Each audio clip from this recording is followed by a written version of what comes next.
ایک کویسچن اور پھر یہ ہوا تھا کہ کسی نے پوچھا ہے کہ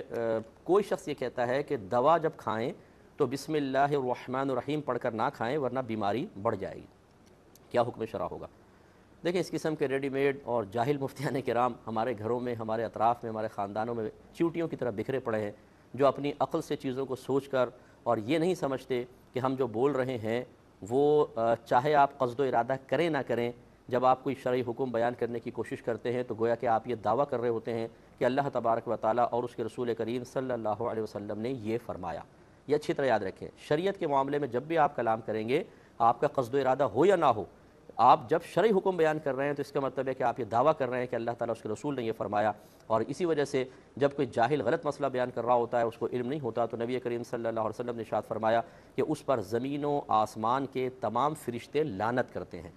تو اچھی طرح یاد رکھیں کہ دوا پینی ہو، کچھ بھی ہو، اس سے پہلے بسم اللہ الرحمن الرحیم پڑھنی چاہیے۔ اس کا یہ مکروہ ذہن اس طرف کیوں چلا گیا کہ بسم اللہ پڑھیں گے تو بیماری میں برکت ہوگی؟ یہ کیوں نہیں سوچتا کہ بسم اللہ سے تو برکت پیدا ہوتی ہے، اور برکت جب ہوگی تو اللہ تعالیٰ شفا عطا فرمائے گا، اس دوا کے اثر کو مزید تیز فرما دے گا اور اس شخص کو صحت کاملہ حاصل ہوگی۔ لہٰذا یاد رکھیں کہ چاہے آپ دوا پی رہے ہوں، چاہے کوئی اور جائز کام کر رہے ہوں، ہر ایک سے پہلے بسم اللہ الرحمن الرحیم پڑھنا سنت کریمہ ہے۔ اس قسم کے مکروہ خیالات کو بیان کرنا اور اس کو اس طرح بیان کرنا جیسے حکم شرع ہے، یہ بیان کرنے والے کے لیے دنیا اور آخرت میں وبال ثابت ہوگا۔ ایک مزید